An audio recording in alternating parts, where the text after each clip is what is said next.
tags, we met in around 2012, 2013 when the RFU put together some player development officers. So tags' backstory grew up on the Main Streets down on the South Coast in Hull, if you can believe such thing exists.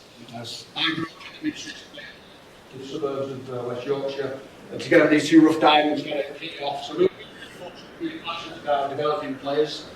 So around that time,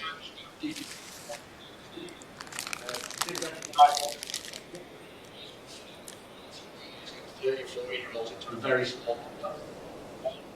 Since that time, Tags is new off-base manager in England. So he oversees everything from DPP, entry points, until the point we become a camping player. So there's probably nobody in the country right now who knows more about where we've been, where we're coming out, what the aspirations are for the programme moving forward. So I'll hand over to Tags.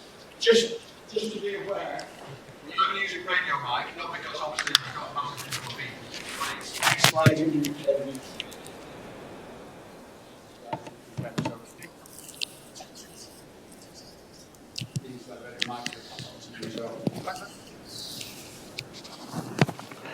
Well, let's.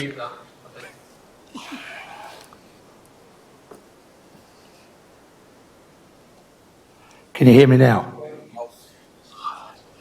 Was that cool? It's great when technology works straight away, isn't it? We'll see if this bit works as well, shall we? Oh. It's all good. Yeah, look, just to reiterate what Dicko was saying there, thank you so much for coming. I'm really excited to just present a few things around our pathway to you. So first thing I want you to do is, if you've got pen and paper, get it out. I'm going to have a couple little tasks that I'm going to get you to complete. And then we're going to have a conversation about various aspects as to why our pathway looks like it does, what is it designed to do, and how do we get there. And I'm going to talk from a very, very national point of view. So that obviously brings certain challenges to it from a national perspective, which we'll touch on. So we'll get to talk about some things, we'll get to share some things, but what I'm going to do is I'm just going to start by showing you something. So yeah, that's kind of the plan, the objective today is just to understand a little bit more about our pathway. So pretty much the agenda that I'm going to work through is the engagement piece, the principles and purpose that we align to. What does that look like from a framework and an identification and development model from a national perspective? And then what I want you to do is kind of take all of that and kind of bring it back into your world, as it were. So let's see if this works. What does it take to play rugby for England at the highest level?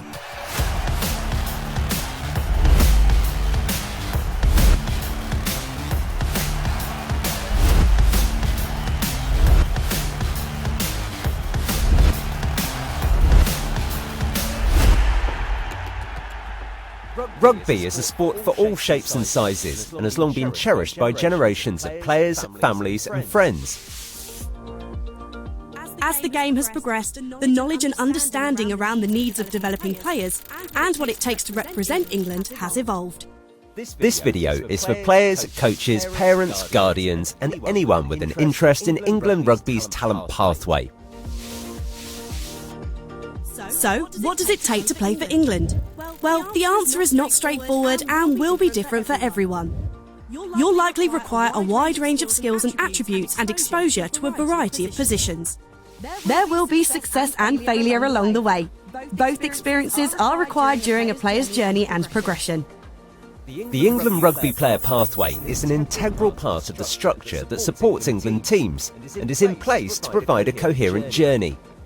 Not everyone enters the pathway at the same point, and nor do they always go through all the stages. The journey is rarely straightforward, and players can enter, exit and re-enter along the way. As you progress through the pathway, the expectation in terms of commitment raises.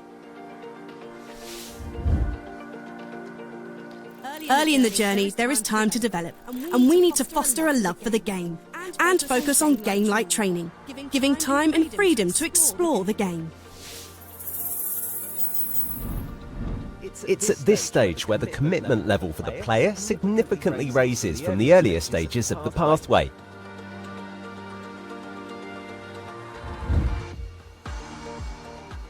As players progress, the focus shifts to developing the tactical understanding and making decisions in a highly competitive structure. At the end of the pathway, the focus for England is to win, but this requires the foundations built during the earlier stages. Not everyone can go on to play for England, but we hope involvement in the pathway will add value to every player and ensure they remain lifelong members of the rugby family. Thanks for watching. Is that the first time you've seen that? A few nodding faces. I'll make sure you get the link. I'd encourage you to share it because I think it just gives a really, really good overview of, this is what our journey looks like. Hopefully some of the big things that came out there are the things that we'll unpick as we go through today about nobody's journey, whether you be a coach or a player, is linear. We don't move from A to B to C to D. Quite often we'll go A to F, and then F we might even drop out for a little bit of time and come back in at N. That's what a journey tends to look like for people. So it's really, really important that we unpick that a little bit as we go. So, task number one. I'm going to give you a little clue. This is representative of our player pathway. So just a quick conversation with the person next to you. Try and decide what those numbers actually mean. I'll give you a couple of minutes, see if we can work out what they are.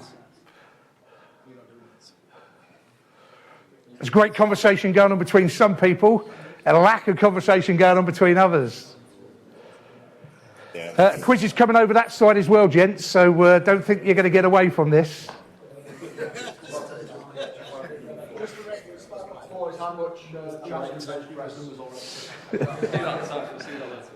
Pretty impressive.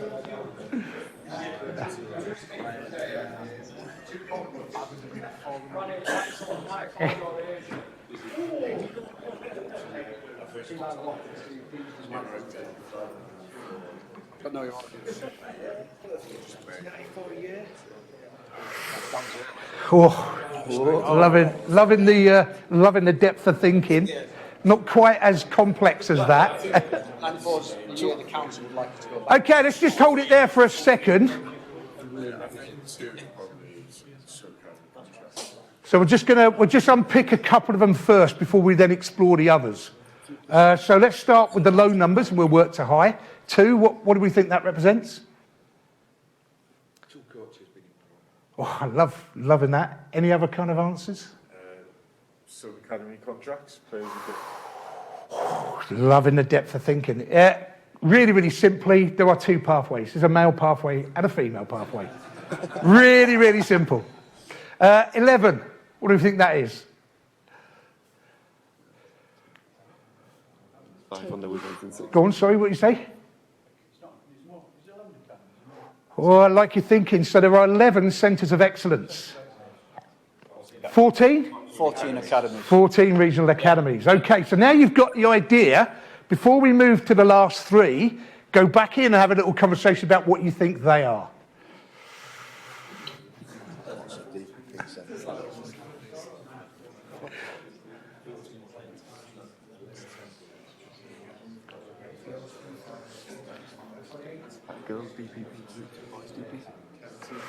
Nice. I have to try and remember what 94 is myself. Use a mute.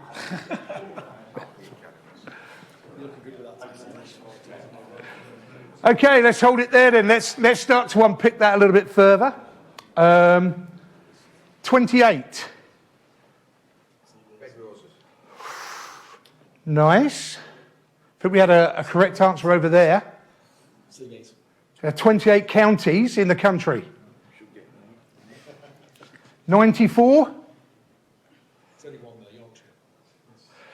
So I'm going to give you another little clue. The last 2, 94 and 504, are specific to Yorkshire. Sorry, go on. Yeah, there are 94 affiliated clubs with minis and junior sections in Yorkshire.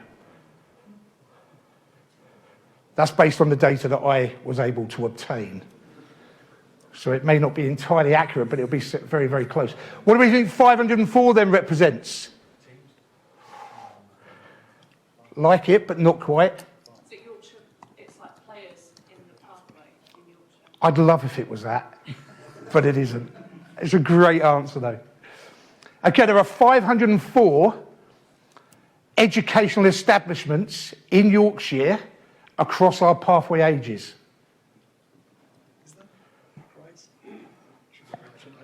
That's pretty impressive, isn't it?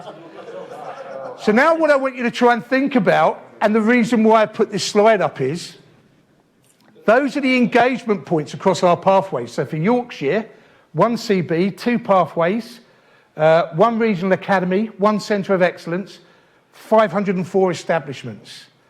So in Yorkshire alone, we're talking over 600 people who may have a different view or opinion of what our pathways should or shouldn't do. Makes it quite challenging, that, doesn't it? Because everybody in this room will have a different experience, a different lens of their engagement across that space. And they'll have positive things, they'll have negative things, there are things that they believe in, things that they trust in. And trying to align all of that into a simple process is kind of what my role is kind of designed to try and do. It's to try and align everybody into a direction. Now, I have no problem with people having different views and opinions. I think that's sound. You know, whilst there is a bit of echo in here, the one thing we don't want is an echo chamber. We want different views, we want different opinions, because by having those, we're more able to hold ourselves accountable. So from a national perspective then, what does that mean? So our principles, before we establish, so if we take the girls' DPP, that's starting today, before we started to look at that, we spent the last 18 months having conversations with various stakeholders. And every bit of information that we've brought back in, we then align ourselves to these 4 core principles. And we've got to ask ourselves these questions. So, does every player have access to it? And my question to you is, what are we doing in Yorkshire to enable that to happen? Where are we placing the centres? Is it accessible by the vast majority? Now, you're never going to be able to kind of cover every single individual. That's an impossibility. But what we can do is create an environment or create a system that alleviates that issue as much as possible. Where are we reaching out to for our participants? Those are the kind of questions that we need to ask ourselves. So from a national point of view, what are we trying to push Dicko and his team to do or to deliver that ensures that we meet that aim? Because it'll be very, very different in those 28 CBs. Do we have consistency where we need it? So for me, I'm not worried about how and what you coach. That's not what I need national consistency in. What I need national consistency in are other things like how we coach, not what we coach. We'd like some consistency in that. Age groups, we'd like consistency in that, and the approach taken underneath those. There are a few others, but I'm not going to touch on them just yet because we'll unpick them a little bit further into the presentation. Are we evidence-based? Probably the most fundamental aspect. As Dicko alluded to earlier, our pathway used to start at 13. We know that we're a late development sport. We're trying to push further and further away from that. Delaying final selection until post-maturation.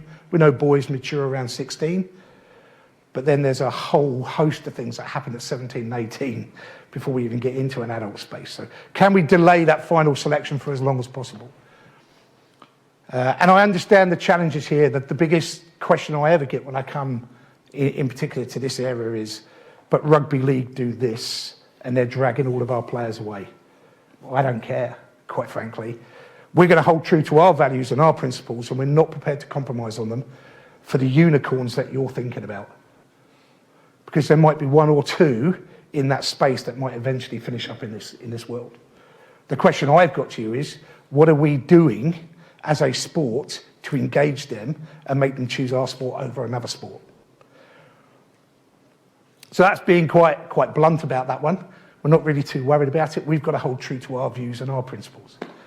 And then lastly, as it touched on in that video about having multiple entry and exit points. which is quite strange if I'm going to talk about DPP. We would like to view it as when you're in, you're in. You shouldn't be excluded from that program. Once you're in, let's hold that true. Let's hold them into that space. Where it becomes a little bit more difficult is post-maturation. So when we're 17, 18, 19, 20, 21, there are different points and entry points and exit points along that part of the journey.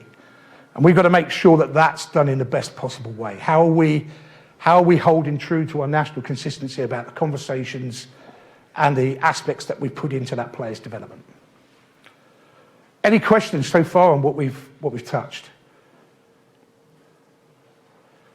Cool. Going to get you to do some more stuff in a minute, so keep those pens and paper out.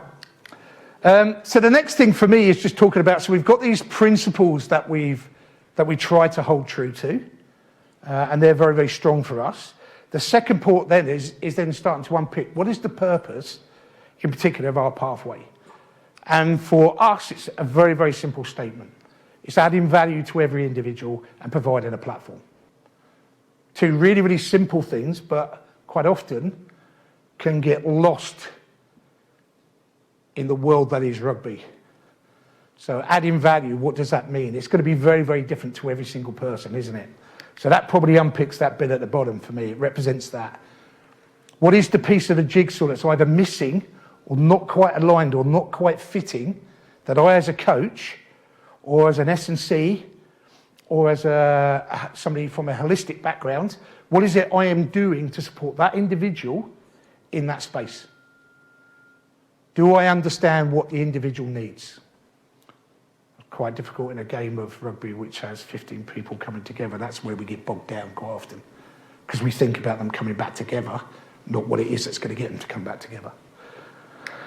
The second thing for me is create an environment that makes the player curious about their own learning.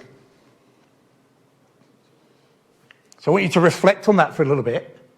Is what is it you do that creates that curiosity in that person in front of you? Because I think we would all agree in this room, particularly you guys, when you're responsible for your own learning, it's probably more likely to happen. We don't do it because we're told we have to do it. We do it because we want to do it, because we can see an end result in it. So our responsibility is make them curious. Make them think about what is it that's going to make me better. And then it's kind of how do we create an environment that enables them to express themselves and be creative in solving the problems that we face. So probably my favourite way of depicting that piece is very much around systems. We get very, very bogged down in systems far too early, right? We must have a 1-3-3-1 system for our forwards, or we've got to have a 2-4-2 system. Systems bog people down. It doesn't enable them to express themselves and find solutions to the problems in front of them. So if an attack is attacking a certain way, if a defence is defending in a certain way, how am I able to find the solution to the problem that is in front of me? And if we view them as problems, we start to view things in a different way. So we've got to create an environment that really, really pushes that. And then lastly, it's how we creating an exciting, enjoyable and engaging system. I use the word enjoyable rather than fun. And my rationale for that is I think fun is a great thing, but it doesn't necessarily have an outcome. Enjoyment for me is fun with an outcome. So I'm going to have some fun, but I know that I am doing this for a reason. That to me is enjoyment. So that's my words, not necessarily your words, but that's how I would express it. And then engaging. And on that note, I'm noticing people kind of nodding a little bit, so we probably need to move into our next little space for you to do something. Sure, you've all seen the framework. Hoping you've all seen the framework. Players, coaches, parents alike. Hope you've all seen the framework. Really, really important because it lays down some of those national consistencies that we're looking for without getting too narrow on things. Okay then, let's get you doing something. So assessment selection, I know Jivo's going to do some stuff a little bit later in particular on that, but for me, what I want us to think about now is based on these two statements, What we're doing in this space is trying to identify people that have potential. That in itself is quite difficult because we're assessing against future competencies that we may not be aware of.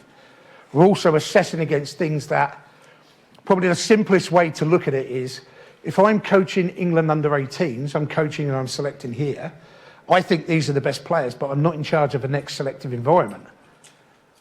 So I may be selecting the wrong players for the next selective environment. So we can never be totally accurate in that space, but what we can do is live in our own space and go, actually, what does potential look like in this world?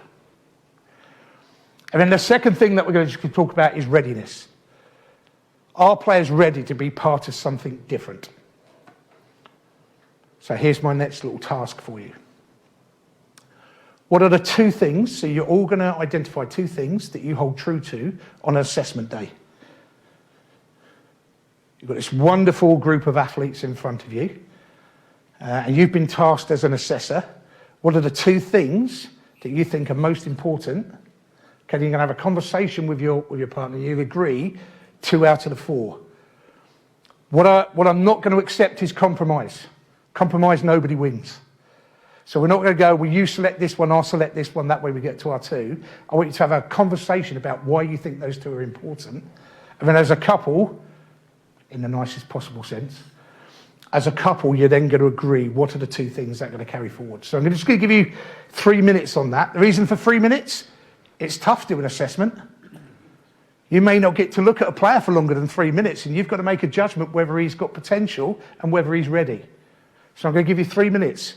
What are your 2 things? Share them with the other. Agree what those 2 things are moving forward. And what starts now? And I'm going to be quite particular on time.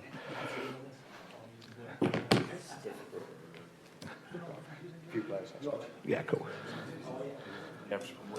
5 minutes will be all right.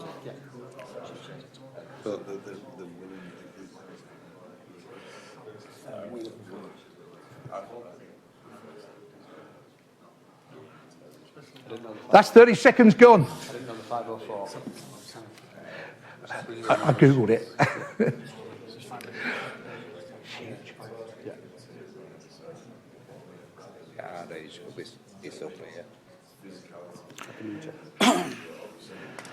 One, two.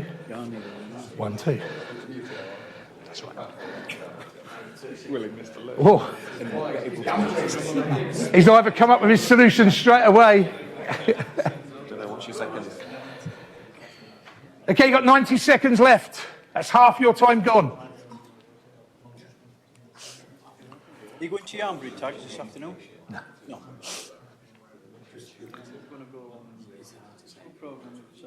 Yeah.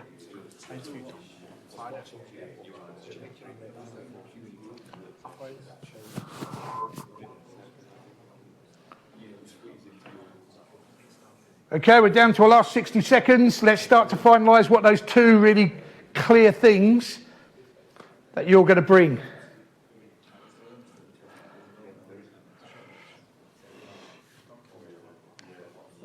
That's my personal opinion.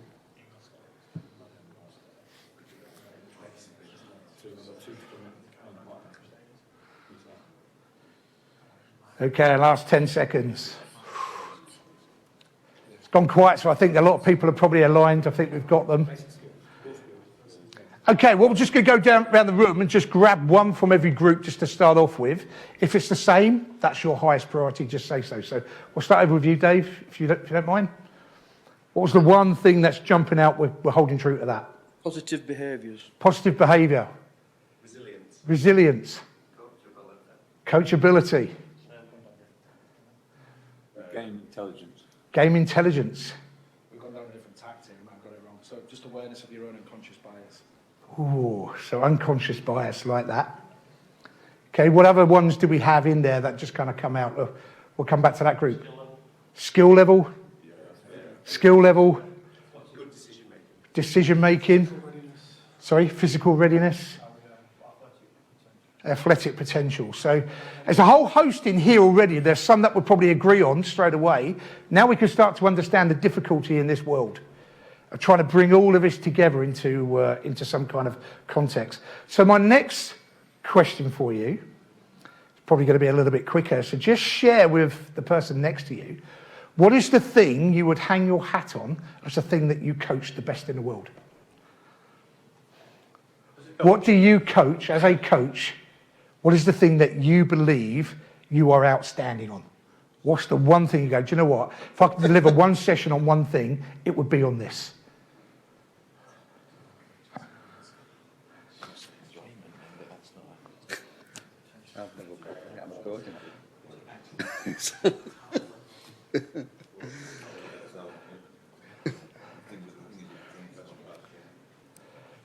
Were we clear on that? Did you actually, in your mind straight away, yeah, I'm going to jump straight to that. What was yours, if you don't mind me asking?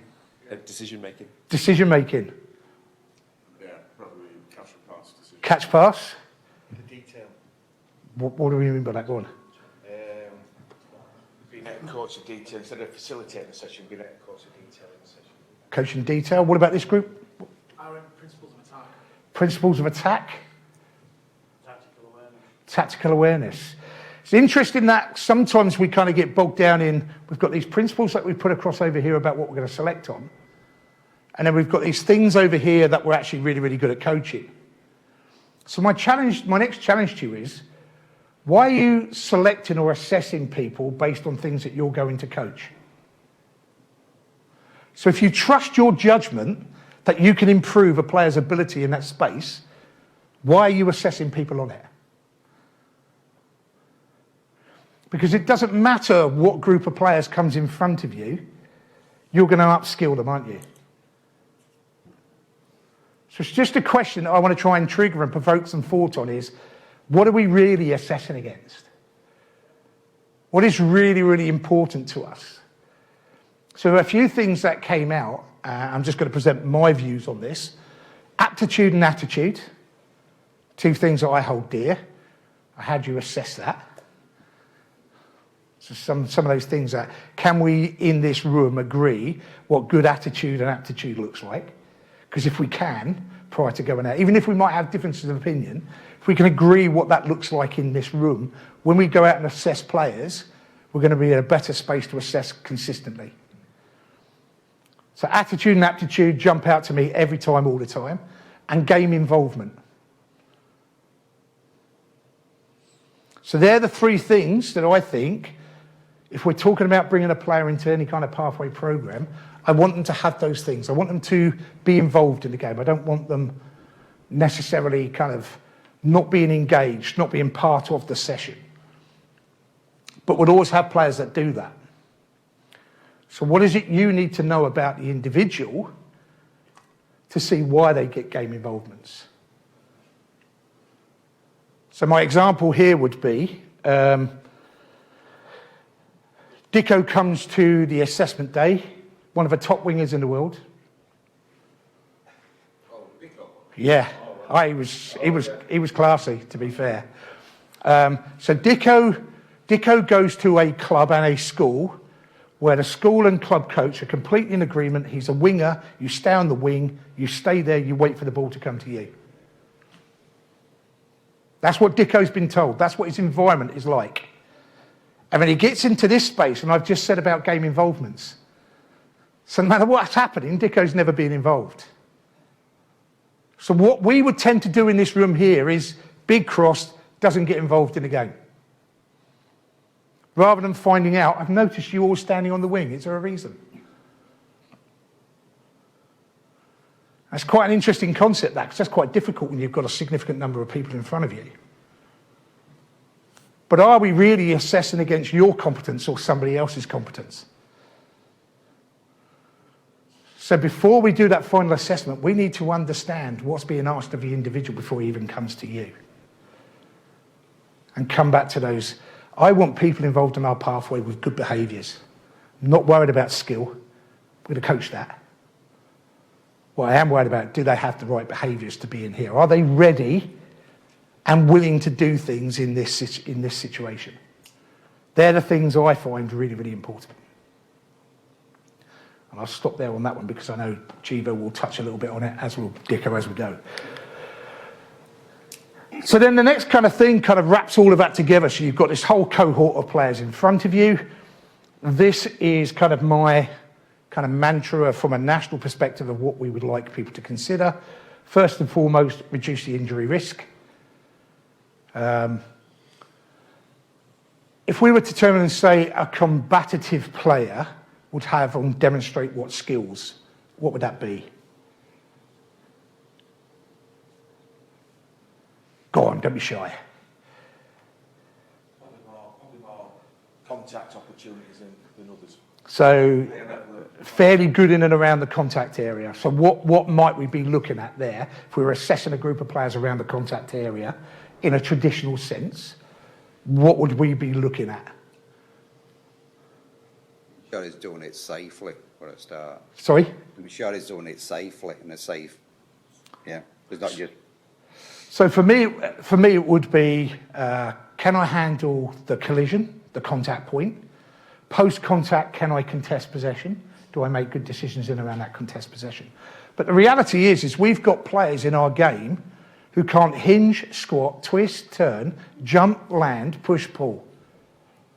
All of the physical attributes, if we take just two of those, hinge and squat, that enable me better to adjust my body height to be able to either tackle or contest possession. And yet we spend all of this time coaching the technique on that, but we don't do any of the physical preparation that enables them to do that. So any pathway program has to have an element, and I would suggest, and certainly it's one of the things we're driving deep into the girls' DPP, 25 to 30% of our time must be spent in that space. We have to make people better able to perform the skills, whether that be game skills or core skills. I mean, the game skills and core skills for me is about balanced coaching. Not sure where Dicko would sit on this. We haven't had that conversation. I think we would be very, very aligned. The balance at this moment in time is far too over towards game skills, not enough time spent on core skills. So we've got to try and find some balance in our coaching. How much game work do I do? So an example here would be, let's choose a school in Leeds that plays rugby but not one of your independent schools. And that same player goes to a club in the city as well. Quite often, the environment they're being coached in is lots of games. And then when they come to your session, they're getting the same coach, often the same coach, but even if it's a different coach, it's the same game, just delivered in a slightly different way. And my question to you is that really developing the individual? Is that stretching the individual? So we've got to find a way to find the balance between developing core skills and game skills. There has to be balance in that space. And then lastly, around playing program, for me, fundamental to it all is that a range of rules, which we do in training, but when it comes to a fixture on a Sunday, oh God, no, we don't, no, can't do anything there. But you've been doing it all the year in all of your training sessions, is adapting the rules, adapting the positions, and adapting the formats. And the way I'd look is, we've got any teachers in the room? One. That's really unusual. All on holiday, aren't they? Skiing in France or something similar. It's kind of what they do, isn't it? They go off for 6 weeks skiing or mountain biking. I mean that in the nicest possible way. I did used to teach at school as well. The way I'd look at this is very much like what does curriculum actually mean? Curriculum means learning journey. So what are the things I'm going to put into that person's learning journey will be a matter of all of those. And if we take maths as a simple explanation, is subtraction, addition, multiplication and division. I'm going to stop there. My maths doesn't go too far beyond that. So in every moment of a year-long curriculum, we'll be having touch points on all of those. And at various stages, we're having little tests to see how much we've learned. That to me is what a playing program is designed around, is little mini tests to see what have we learned, can I apply it in a game condition situation?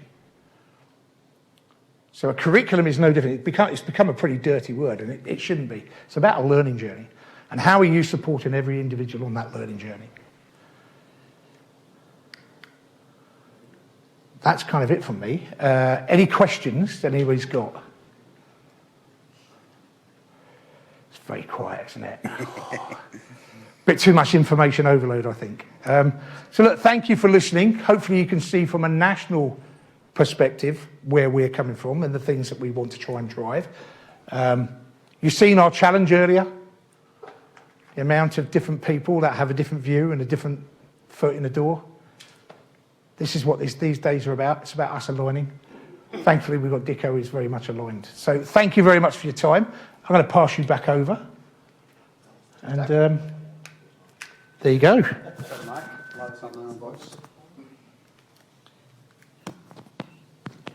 So just in terms of the next little bit, so I'm going to flick through what the picture looks like, specifically in Yorkshire. Then we'll have a quick refresh on teas, coffees, toilet break, and then we'll move on to the practical side of things. So thanks for that, Tags. And I think one of the key things I wanted to talk about was just kind of how much aligned we are to the national pathway. So yes, we have a different model in Yorkshire, and we'll talk about what that is and why that is. But first and foremost, we'll talk about why we do what we do. And then the plan would be we talk about how we bring that to life. So you'll see that with Gillian and Sharpie about how we do things. And essentially what drives us. So Tags spoke a lot about principles. So he spoke about the principles of designing a programme.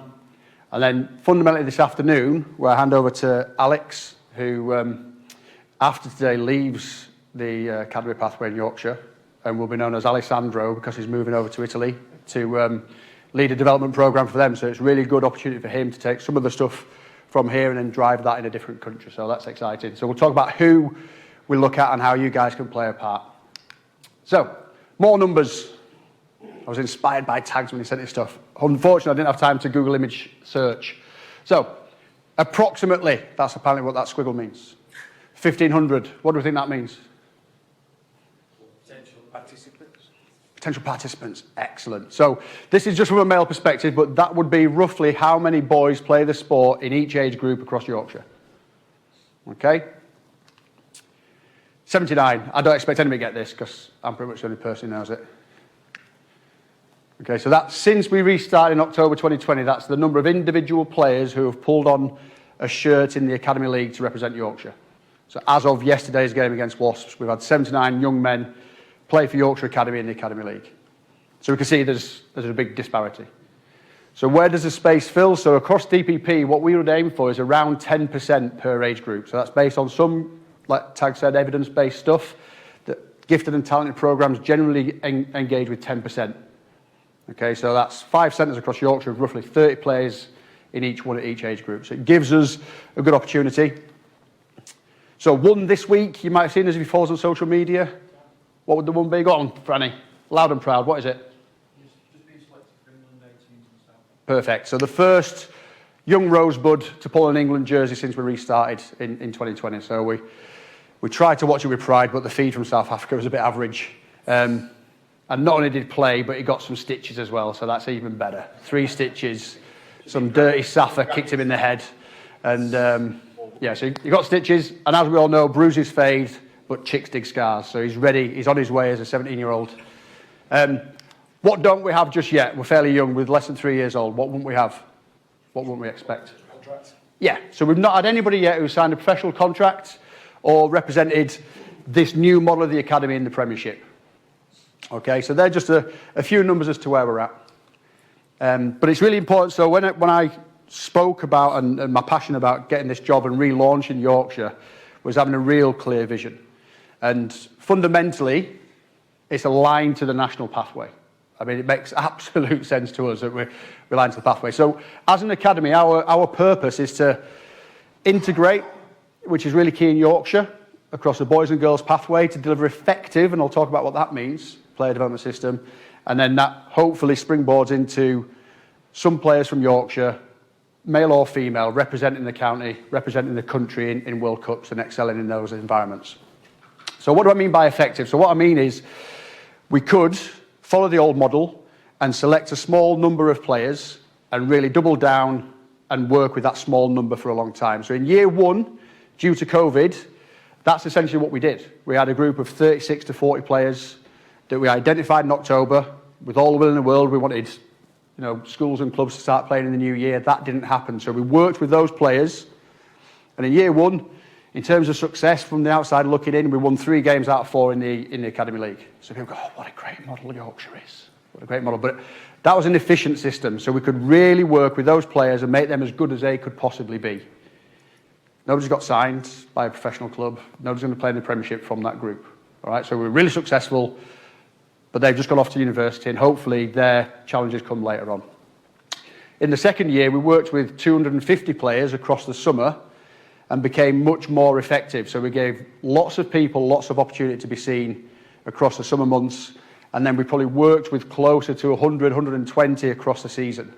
Some came to represent the county in the academy, some went off to play county 17s, some went to play county 18s. So that for me is a much more effective system where, and the phrase we would use is many eyes, many times in many different environments.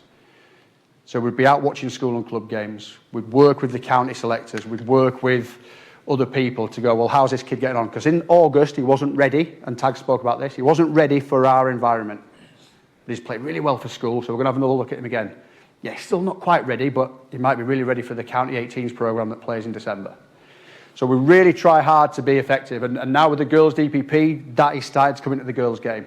And it's right that that is happening. Because up until now, there probably wasn't enough girls playing, but as that's grown and grown and grown, there's now a need for that space where the girls get some development. So the second bit would be, we really pride ourselves trying to develop the whole person. And if you listen to podcasts, if that's your kind of thing when you're driving in the car as much as I do, I really recommend listening to the latest High Performance podcast with Jake Humphrey, and he's speaking to the academy manager of Man United. And they will talk about developing the whole person. So listen, if one of the biggest football clubs in the world can develop young people to be holistic, we can definitely do it in Yorkshire. Okay, and so what do we mean by that? Well, we mean we're talking about not everybody's going to be a professional player. But if you understand where your strengths are, and that's something we don't do really well as a sport, is understand what you're really, really good at and make that even better, as well as understanding where you can improve, then we can make really good choices about the next steps. And what's really heartening to me is when guys make good choices. So we've had kids who've gone in to do degree apprenticeships, because university is not for them. We've had kids who've gone, look, school's been pretty tough through the COVID years. I'm just going to have a year. I'm just going to go away and come back.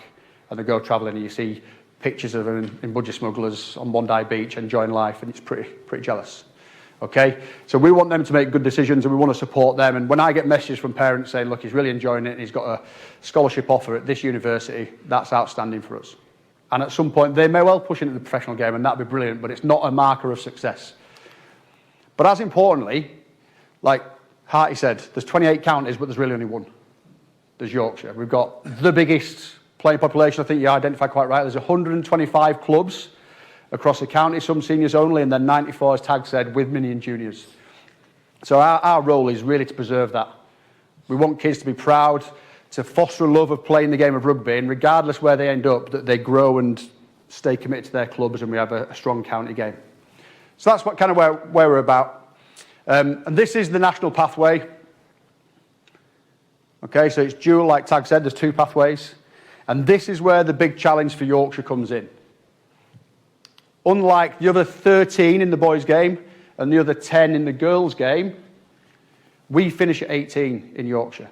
So currently, we don't have a Premiership club in Yorkshire, and we would all love that to change. I was fortunate enough, not quite as far back as Franny, when he kicked the ball to William Webb Ellis in that famous game, but back in the sepia days, I was fortunate enough to play professionally in Yorkshire for Rotherham in the Premiership.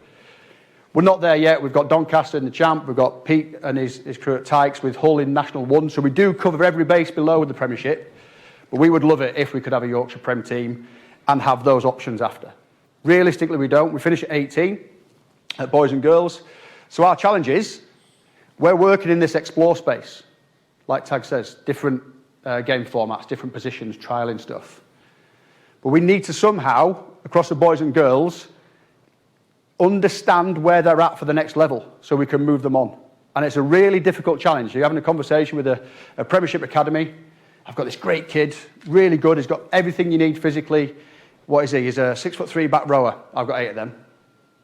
But we know, because we've worked with him for 3 years, that he's got everything it takes, the behaviours that Tag's referenced, to push on to be a professional player. And that is the difficult space we're in at the moment. But we're getting there. We've got Tom playing for England. We've got 5 girls from the CV who went into England 18s camp this week. So people know there's good bloody players in Yorkshire. What we now need to do is take that next step forward where somebody gets picked up at 18 and gets into a Premiership club. Somebody gets picked up at 18 and goes off to university and works alongside an Allianz Premier 15s club. Okay, so that is a challenge and we know that. But my view, okay, is my only view, is we're selling shoes. Okay? So you may have heard about the proverb, 2 shoe salesmen get sent to a faraway land. If you've heard it, please stop me. They get there, nobody wears shoes. So the first guy rings his boss, he says, look, you may as well get me out of here, nobody wears shoes, pointless. That's one way of looking at it, and that could be the way of looking at the Yorkshire pathway. What's the point? There's no professional club. What is the purpose of a pathway in Yorkshire? Or we could look like the second guy who goes, mate, send me all the shoes we've got, nobody wears them. What an opportunity. And that for me is what drives me, is we've got a massive opportunity. We've got 13 other Premiership academies that we can push through. We're not constrained by one just above us. And we have to develop players in a certain way for that head coach, who, by the way, is probably going to be fired by the time this 16-year-old pushes through senior rugby. We've got 10 other centres of excellence areas linked to AP 15s clubs. So we can do a really good job developing players, and then they've got opportunities to push on into any other environment and thrive, rather than really funneling and going, you're going to represent, hopefully, Leeds Tykes or Doncaster Knights, and they want you to play a certain way. Well, we're not doing our job. We want to develop players to be able to thrive in any environment. If they just stick around, do the degree apprenticeship and play National League rugby at the club they grew up at, fantastic. If they go to a book super rugby outlet, they're going to thrive and they'll become good students and represent their university really well. So we're definitely the second shoe salesman in Yorkshire. And we need to be really clear on what we do. Okay, so like Tag said, we talked about principles. And I'm going to completely blow your mind. You've heard of the big rocks. Okay, so the idea would be if you fill in a jar, if you focus too much on the sand, you don't leave enough space for the big rocks. If you do it the other way around, you put the big rocks in, then some of the pebbles, then the sand, you can fit more in a jar. So what are the big rocks? Well, Tag's mentioned it. So our big rocks are all about these 4 areas. So when you go see what Sharpie does, we're talking about building players' physical capacity to perform. So you'll see potentially the kind of back end of the pathway with what we're doing with our under-18s. But he'll talk about how we want to build that from under-14s, under-15s DPP with a progressive curriculum of physical development. Tom will definitely touch on a lot of the core skills. So the way I would look at it is if you're working in a club or school, your role is to foster that love of the game of rugby union, and week on week, they come back to come and see you. They come back to come and play and train with you. So if you've got 25 under-15s at your club in September, you finish the season with 25 and hopefully more, that is success. And that is your role. And like Tag said, that would probably be through playing some games to keep them engaged, enjoyed. Hopefully not a lot of unopposed stuff, running your 1-3-3-1 system, because you saw that Leinster do that and they're pretty good. So we'll do that with our under-14s this year. So we get that your role in life is completely different. So we would want to hopefully support and fill those gaps. So at DPP, there will be some technical stuff. At Academy, that goes up another level, and there's a real bit of detail that Nick mentioned in terms of assessment. So we assess them on the overall character they come in, and then we can support them on some of the skills and the techniques. We've got the time, we've got the capacity to work with them and go, here's a little fix for you to become a much better passer. Here's a little fix to become a much better tackler. And then the playing programme, so this is where Alex probably spends a lot of his time. Like, heaven forbid, we had a different scoring system at a DPP festival once. Okay? It was all about offloads in the tackle, and you got bonus points for not having a ruck. Okay, so people think, oh yeah, rugby. Fast rugby, that, isn't it, Franny? Rucks. If you end up having a ruck and a contest for possession, that's not fast. It takes 6, 7, 8 seconds for the ball to come out. If you don't have a ruck and you offload, that's pretty fast rugby. So when they came off and the score was 76-32, like mums and dads like, what's going on? It's 2-1. South beat West Yorkshire 2-1, didn't they? Well, no, it was actually 76-32 because we're scoring differently, because success looks different in different ways. So this is, I guess, different environments. How do we support the players? So if the normal environment's on the left and they're coming into our environment, it could and should look different to what they get week in, week out. And again, stolen. So Harrington Emerson apparently came up with this quote. But this is, I heard this on another podcast, and it stuck with me probably for the last 6 or 7 years. The principles of rugby union do not change from when they enter your club at either rugger tots, under 7s, under 8s, up to first team in the Yorkshire Leagues, up to Premiership rugby and everything in between. The principles of rugby stay the same. It's about progressing the ball forward. It's about having support of your teammates. It's about keeping possession and building pressure to score. And on the reverse of it, in defence, it's about going forward to stop that. It's about keeping people on the feet to get the ball back, building pressure to get a turnover. Okay, so rugby doesn't change fundamentally. How we coach those principles does and definitely should. How Pete's group coaches Tykes will be different to our 18s, and that would be different to Baildon's first team. It would be different to what Fran does in South Yorkshire. And that should be right as well. Because go forward looks different to different age groups. Keeping the ball looks different to different age groups. But we fundamentally look at principles. Okay? And you'll see some of those principles outside, and Gilly will bring them to life. But this is how we would measure success. So we played yesterday against Wasps. And obviously the first question people ask is, what was the score? Yeah, exactly, Siri. What was the score? So for those of you interested, that's the barometer of success. It was 26-all. Beautiful draw. Everybody's a winner. Rugby union's a winner. We missed a kick to win it. However, after 25 minutes, we were 19-0 down, and I was looking for the nearest exit, thinking this is going to be a bit of a long day at the office. But we don't worry about that, because this is how we measure success. So when we get together at Leeds Grammar tomorrow, we will benchmark ourselves on, did we try and outwork Wasps? So in a 70-minute game, did we outwork them? So is our physical condition and our effort to play, we call it fast and furious, would be the way we want to play. Did that happen? And the answer at half-time was not a chance. All right, we didn't fire a single shot, apart from one high tackle, which we got excited about, because at least it was something. Give a penalty away with a bit of attitude. Did we have the mentality to outlast? So at 19-0, there's two ways you can go. And our guys did outlast. They came back and they worked really hard to dig deep. And finally, did we outplay? So that's the kind of ice on the cake, because we get the players coming in being able to do that. The players who come and play Academy Rugby are good technical players. They can catch pass, they can tackle. But without the bits underpinning them at the bottom, we're not going to be in a position where we can compete in Academy League. Okay, so that was kind of, just wanted to bring that to life a little bit. And then Tags referenced the journey. So this is the final slide, and I keep using it just because I think it's just amazing that I managed to do that with different lines. So generally speaking, historically, the yellow line might be somebody like Jack Walker, who currently at Harlequins, played for England over the summer. He came in to the original DPP at 13, which we know is just nonsense. But he came in at 13 as a number 8, and we transitioned him to hooker. At 18, he captained Yorkshire Carnegie's first team. He went from there, he played in the World Cup final for the under-20s at England, won a World Cup in Manchester, went to Bath, seamless. So he came in at 13, the poster boy for the pathway. Why wouldn't you do it all like that? You just bring them in, work with them, and they become professional players. Then you've got other guys, and like Tag says, you kind of come in and come out. And we would see a lot of that. So we're at the mercy of what gets put into our system. So again, I'm doing a lot of talking. So does anybody know the top 3 positions we would get sent to DPP assessment days? Just as a guess. Centre. Back row. 10, yes, so halfbacks. All right, so we don't get front 5s, because who's going to send, little chunk across the DPP centre, and it's not going to make your club look good. But we need props to play the game of rugby. Who's going to send a 14, 15-year-old who's 6'3" but can't put his hand in front of his face because it's all brand new, falls over more times than stays up standing? And like Tag said, I'm on the wing, I'm amazing, but I don't move. And if I don't get the ball, why would you send him along? So we get sent back rows, scrum halves and centres all the time. They get lots of touches. So at an early age, they look better. They look better than their peer group because they get lots of touches, so their game awareness is good.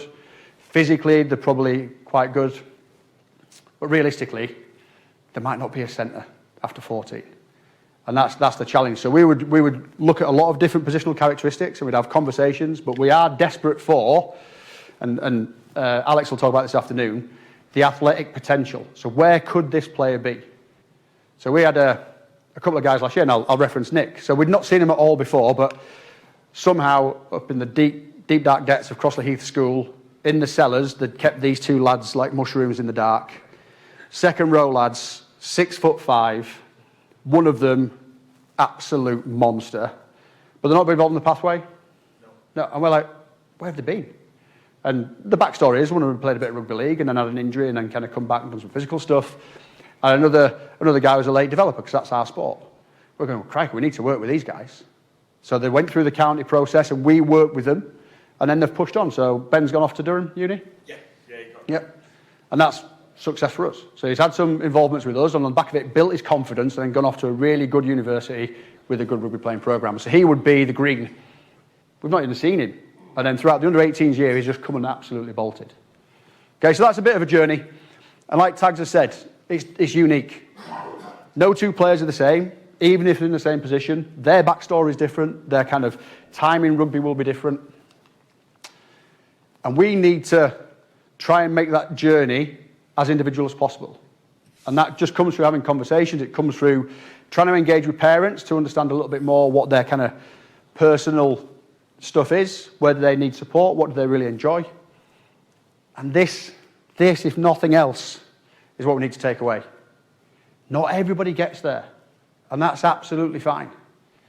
So whilst we celebrate that, and it's great, and we'll definitely put on social media that Tom's representing England, it's fantastic. If I, 5 years down the line, from the current group, have maintained a connection with people that I've had an input to, and they say, I got a 2-1 in my thing, or I'm working at so-and-so and I'm playing for my local club, that is success for us. If these young men go on and stop playing rugby, then fundamentally we, globally, have done something that's put them off. Okay? So that's what I want to leave you guys with. It's messy. Not everybody gets there, but together we want to make it as good an experience as possible. Celebrate the ones that do push on, but make sure we really engage with the ones that stay local. Cool. 6 minutes over, Franny. Sorry about that. So if we have a quick comfort break, and then we'll say that 11:30 we'll meet in the gym that's just up on the left next to the teas and coffees. And then this afternoon, hopefully when you get your big boy and girl voices, you can ask some really good questions on the back of Alex's stuff, and hopefully we can answer them. All right, thanks very much. Oh, a little ripple. Awesome, thank you.